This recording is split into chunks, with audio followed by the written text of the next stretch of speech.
Bonjour et bienvenue dans ces 5 minutes d'information.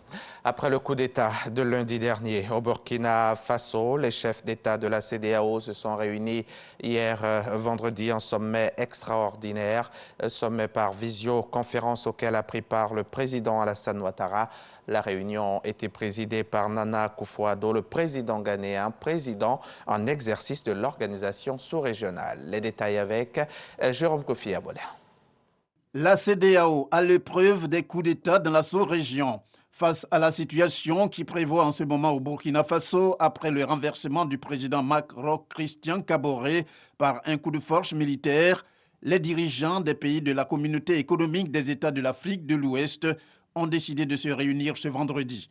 La rencontre organisée par visioconférence à l'appel du président ghanéen Nana Akufo-Addo, président en exercice de la conférence des chefs d'État et de gouvernement de la CEDEAO, a pour but de faire l'évaluation de cette situation afin de prendre des mesures appropriées.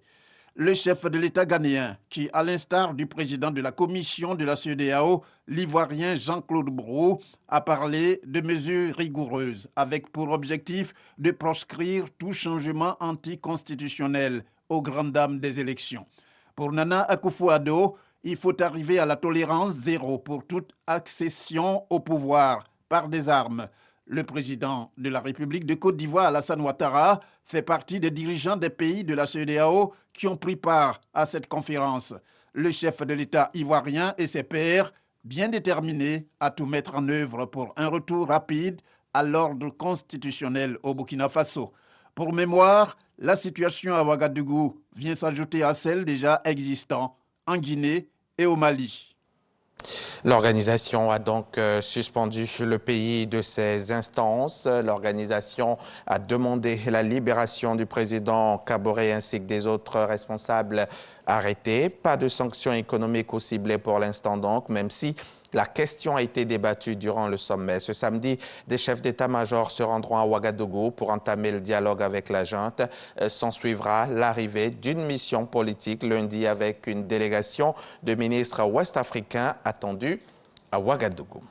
Venons-en maintenant aux activités du Premier ministre. Hier vendredi, Patrick Achi a ouvert les portes de son cabinet à une délégation française, une délégation du Centre d'études des pathogènes à risque infectieux élevé qui ambitionne d'installer en Côte d'Ivoire des laboratoires de sécurité de haut niveau pour la bonne santé des populations. Alexis Ouedraogo nous fera un point détaillé de cette rencontre tout à l'heure. Ce sera dans le 13h.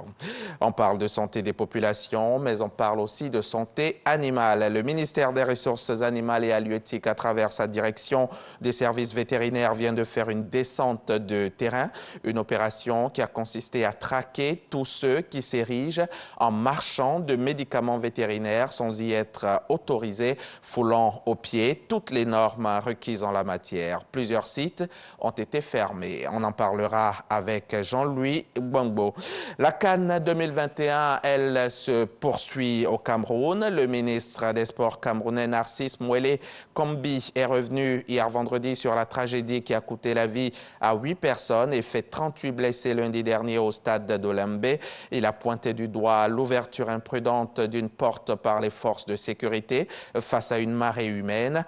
Le ministre a également reconnu que le nombre des membres de forces de sécurité était insuffisant, mais il a blâmé également les porteurs de faux billets et de billets usagés et les supporters ayant voulu entrer sans billet pour justifier cet afflux devant la porte sud.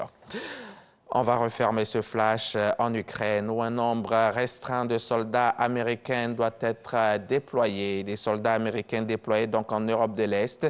C'est ce qu'a annoncé hier vendredi Joe Biden. Maintenant, la pression sur Moscou alors que les États-Unis redoutent une invasion de l'Ukraine. Washington affirme néanmoins que la voie diplomatique reste ouverte. De son côté, le président ukrainien Volodymyr Zelensky a appelé vendredi les Occidentaux à ne pas semer la panique autour du risque d'une invasion russe de son pays pendant que le président russe Vladimir Poutine et son homologue français Emmanuel Macron convenaient de la nécessité d'une désescalade. Fin de ce flash, on se retrouve tout à l'heure pour le 13h.